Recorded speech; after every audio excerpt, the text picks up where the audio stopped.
Tiene el uso de la voz la senadora Dolores Padierna. Gracias, presidente. Bienvenido, subsecretaria Portela, muchas gracias por su exposición.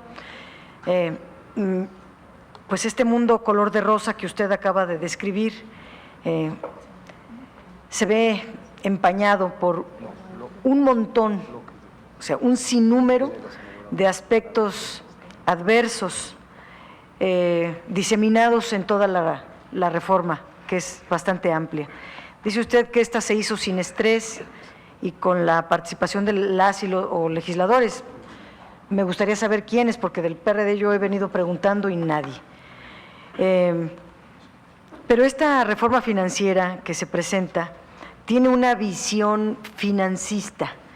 Eso quiere decir, tiene un enfoque, una orientación de predominio hacia el sector financiero por encima de la economía productiva, y también significa que se pone al capital por encima de pues del crecimiento económico, y que favorece fundamentalmente a los banqueros por encima de la economía productiva, de los usuarios del sistema financiero, de los contribuyentes, de los deudores. Por ejemplo, los bancos se van a ver muy favorecidos con la ejecución de garantías. Ustedes ponen un esquema de criminalización hacia los deudores que de verdad es indignante. Para empezar, insta a los jueces a brindar protección a los acreedores, y lo escribe, darle favor a los banqueros por encima de los deudores. Introduce medios, como bien lo comenta usted, expeditos para iniciar los procesos de ejecución de garantías. Se impone al deudor un plazo de 10 días para responder, y se le prohíbe al deudor pagar su crédito. Para que un deudor quiere salvar su garantía, pero se le prohíbe pagar su crédito, porque se suspende el pago de adeudos contraídos a partir de la fecha en que inicia el concurso mercantil. Y el concurso mercantil lo inicia el banquero, y se le dan muchas facilidades. Los bancos, de hecho, a partir de que inicia este juicio, toman el control completo de las garantías y de los adeudos, y prácticamente terminan ellos por pagar el crédito, entrecomillado pagar, y se quedan con las garantías. En el artículo 47 se establece una enorme dureza de las sentencias de un juez, una sentencia que tiene un ordenamiento de efectos de arraigo,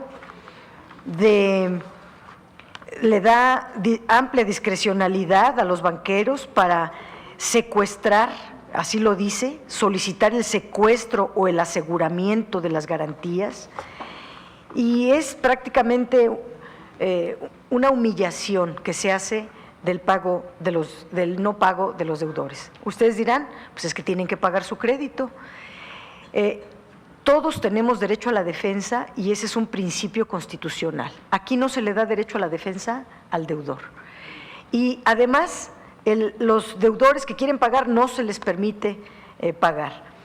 Se puede enajenar los bienes de una empresa deudora sin restricciones, sin esperar a una conciliación. Por ejemplo, en Estados Unidos existe en una ley de estas un capítulo 11 que le da la oportunidad al deudor de hacer un plan de pagos. Se llama al deudor, a ver, tú me debes tanto, y se le da la oportunidad de defensa, de pagar, de hacer un plan. Aquí no, aquí es,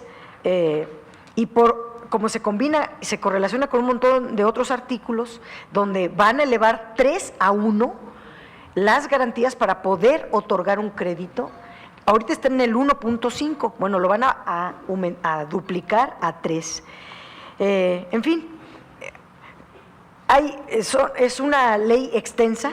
Yo diría que están viendo cómo sancionar al deudor, En cambio, no hay ninguna sanción para los accionistas ni directivos bancarios que causen, por ejemplo, un riesgo sistémico, ni crisis financieras. Para ellos no hay ninguna sanción. Sí hay para los deudores. Y para el público, extrema severidad inquisitoria, que yo creo que no debemos admitir, porque o sea, un gobierno no está para ver cómo friega a la sociedad. Un gobierno está para ver cómo ayuda a la sociedad a salir adelante. Y aquí parece que todo es saber cómo se le hace para beneficiar al banquero en todos los órdenes. Y lo quiero demostrar. Por ejemplo,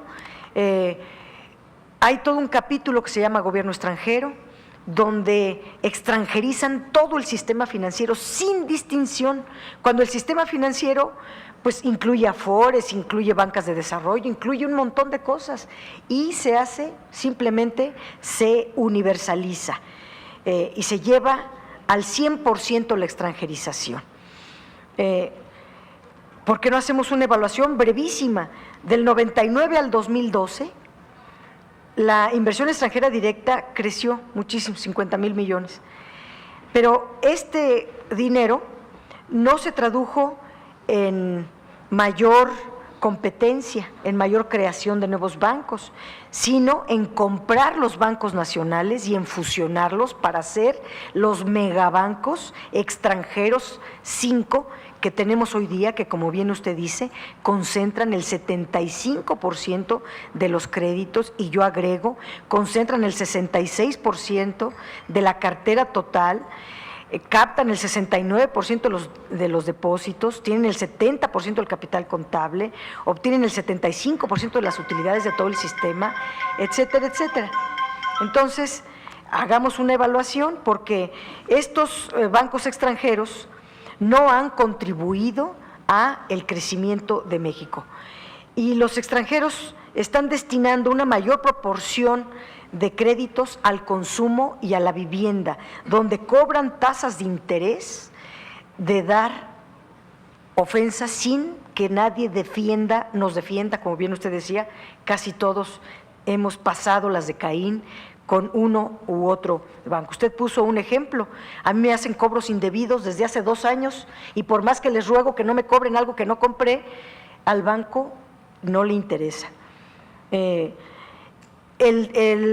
Por ejemplo, en 2012, el 70% de las utilidades netas de la banca comercial se concentró en 5 principales bancos. Podría concluir esto de que la extranjerización de la banca permitió la capitalización del sistema, en efecto, como usted lo menciona ahí, casi al 15%, porque las reglas de Basilea establecen un 10% cuando menos y un 5% adicional que ustedes pusieron. Bueno, más vale que sobre y no que falte. Es una buena capitalización, pero que no vino a crear competencia, sino a profundizar la concentración bancaria, porque se concentró en fusionar bancos y en comprar bancos nacionales. El crédito sigue siendo muy limitado para poder lograr un crecimiento económico. De hecho, las cifras, si se desglosan, solo un 7.7% del PIB va para la esfera productiva. Y la escasez de crédito está afectando a las pequeñas y medianas empresas, que casi no reciben crédito. Y ahora esta reforma financiera no aborda la mexicanización no aborda el tema de cómo, siquiera hacer un balance, o bueno, de regular en algo a la banca extranjera, nada. Al contrario, al 100% la extranjerización. ¿No han pensado ustedes en considerar los riesgos que tiene esto en cuanto se dé una salida de capitales, toco madera, por parte de la banca extranjera, que saca de México sus utilidades y las lleva a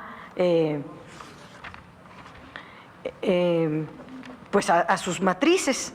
Y yo le diría, de los 28 países más desarrollados, de los que tienen un ingreso per cápita superior a $30,000, 23 de ellos ponen límites al capital extranjero en la banca, con un porcentaje menor al 20%. de los activos totales. Suiza, Estados Unidos, Canadá, Australia, Alemania, Francia, Reino Unido, Dinamarca, Noruega, Suecia, Israel, Japón, España, no admiten más del 20% de capital extranjero en sus bancos.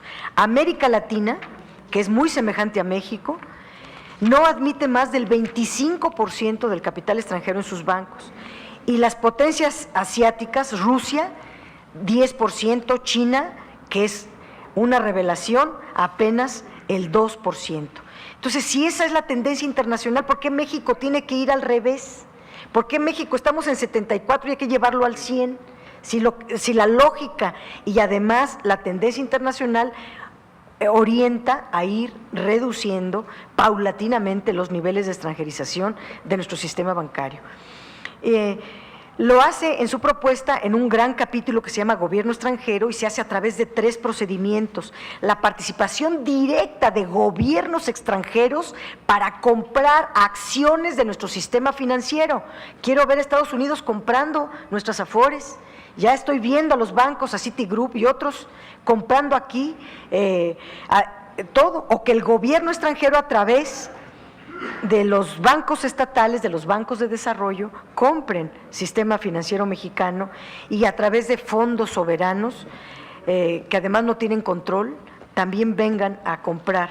Es decir, un gobierno extranjero se puede convertir en el dueño de nuestro sistema financiero, lo cual es sumamente peligroso. Las matrices tienen necesidades de capital más ahorita y las filiales pues se convierten en suministradoras de capital bancario a sus matrices a través de dividendos. Hay toda una gran parte que no puedo dejar de abordar. Todos los países tienen una normatividad determinada. Aquí, en México, tenemos una normatividad emanada de una crisis financiera tremenda que fue el Fobaproa, que todos recordamos, la crisis del 95, cómo se pagó con los recursos petroleros y luego llegó el presidente en turno, 3 años después, a pedir el rescate de los bancos, que le costó a México 134,000 millones de dólares, o sea, 2.2 billones de pesos, de los cuales ya pagamos casi 1 y todavía se debe lo demás. Bueno, a raíz de esa crisis se hizo una normatividad que es la que existe, que es en cierta forma no es tan laxa. Ustedes lo que proponen es una, le llaman usted flexibilidad, pero eso puede ser equivalente a una laxitud que se observa en un montón de ordenamientos. Y los países con los cuales tienen una normatividad muy laxa, como Estados Unidos o como España, están pasando por una profunda crisis derivado de la laxitud de sus reglas. Y México, que tiene una solidez, que usted la describió muy bien, que tenemos un sistema financiero sólido, entonces ahora hay que convertirlo al revés, en laxo, en flexible, para que esté como Estados Unidos en una recesión o como España en una crisis, en una debacle que quién sabe cuándo se va a levantar. Entonces yo digo que y ustedes admiten los rescates bancarios, nosotros los limitamos, le digo nosotros porque éramos diputados en aquel tiempo, yo era diputada en aquellos años, y limitamos el uso de recursos públicos para rescates a lo más a 400,000 UDIs, proteger a los medianos, pequeños ahorradores, no al crédito concentrado, que son créditos relacionados de los propios banqueros, que son la gran cantidad de créditos que tienen los bancos. Y ustedes admiten ahora llevar hasta el 100% el rescate con recursos públicos de los bancos que discrecionalmente, y así lo escriben, que discrecionalmente decida la Comisión Nacional Bancaria y de Valores. Si la Comisión Nacional Bancaria y de Valores discrecionalmente decide que un banco tiene riesgo sistémico, se le rescata al 100% con recursos públicos. Y regresamos entonces al Fobaproa viejo, pero ahora a través de muchos Fobaproitas o Fobaproas medianos, sin que se note un mega rescate como el que metió Zedillo en aquellos años. Entonces yo en todo el artículo 29 bis 6 en particular, se establecen las nuevas funciones que van a tener ustedes, la de determinar acciones de rescate, la de elevar el monto de las obligaciones garantizadas, etcétera, etcétera. Nosotros proponemos no a esas reformas. La ley es correcta en prever un montón de asuntos. Como ya me quieren emocionar con el tiempo, no quiero dejar pasar. Nunca, senador, no estoy acercando el micrófono. Crean un banco puente donde el Comité de Estabilidad Bancaria, que es el que va a decidir quién es de riesgo sistémico. ¿Quién es de riesgo sistémico, licenciado Aportela? Nada más hay 5 que pueden tener riesgo sistémico y son los bancotes. Entonces, toda esta ley está para favorecer a 5 bancos que para colmo son extranjeros y además con recursos de contribuyentes se estarían llevando a través de fuga de capitales o de dividendo a rescatar a otras naciones, como si México no necesitara de ese capital radicado en nuestro país, más ojalá fuera en el tema de la economía. Entonces, este cambio se le da mucha flexibilidad, ciertamente, pero se crea este banco puente. No se atreven, como en aquel 1900, cuando se fue el rescate del Fobaproa, no se le quiso poner Fobaproa. Ahora tampoco ustedes, nada más en la exposición de motivos le llaman banco puente y luego ya dicen algo que se describe como banco puente, pero este banco puente es el que puede comprar la cartera chatarra con recursos públicos, comprar toda la cartera tóxica de los bancos con riesgo sistémico, es decir, los 5 grandes bancos extranjeros. Y yo le propongo al contrario, que a los grandes bancos les cree un impuesto especial de riesgo sistémico con el cual crear un fondo que cuando ellos se pongan en riesgo, cuando no hagan las reglas prudenciales, no actúen con una buena administración financiera, ahí está un fondo para rescatar con su propio dinero el banco, pero no con dinero de los contribuyentes, porque eso sería sumamente grave. Termino simplemente diciendo un asunto que me parece inaceptable, y yo lo espero que a punto de entrar a la recesión México, ustedes también lo valoren como inaceptable. Me refiero a los demás senadoras y senadores. En todo el tema de la banca de desarrollo, en 8 leyes se propone lo mismo, casi lo demás lo tratan de referir, pero esto lo abordan de una manera desarrollada, que es aumentar los salarios de los directivos de la banca de desarrollo y de los 8 bancos, y entiendo que de todos los fideicomisos y fondos que se manejan en la banca de desarrollo, ganar a valor de mercado. Lo proponen por escrito, que no se aplique el artículo 66 de la Ley del Presupuesto, que no se admita la Constitución mexicana. Bueno, es decir, están creando un régimen de excepción para los servidores públicos de la banca de desarrollo y todos sus bancos. Creo que hay una terrible confusión entre servidor público y servidor privado. El servidor público es eso, servidor del pueblo, y está para eso. Usted dice, y lo dicen de manera ofensiva, que solamente pueden dar buenos resultados si les pagan a valor de mercado, porque si no, no van a entregar buenos resultados, y lo dicen. Yo le puedo dar una lista de profesionistas, de expertos en financiera, que por la mitad de lo que usted gana admitiría trabajar en tiempo exclusivo. Es decir, eso de independizar las remuneraciones de los altos funcionarios para que no se les aplique la Ley Federal de Presupuesto, no sé cómo lo pudieron aprobar los diputados, porque se anulan a sí mismos en el artículo único que les es exclusivo, facultad para ellos de fijar el presupuesto y por ende la remuneración de los servidores públicos. Cuando se entra al gobierno se es servidor público.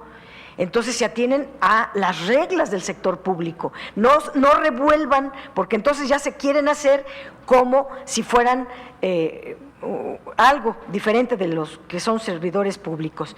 Es un régimen de excepción para los altos directivos de las bancas que nosotros no podemos admitir, acompañado, perdón, presidente, acompañado de la inmunidad.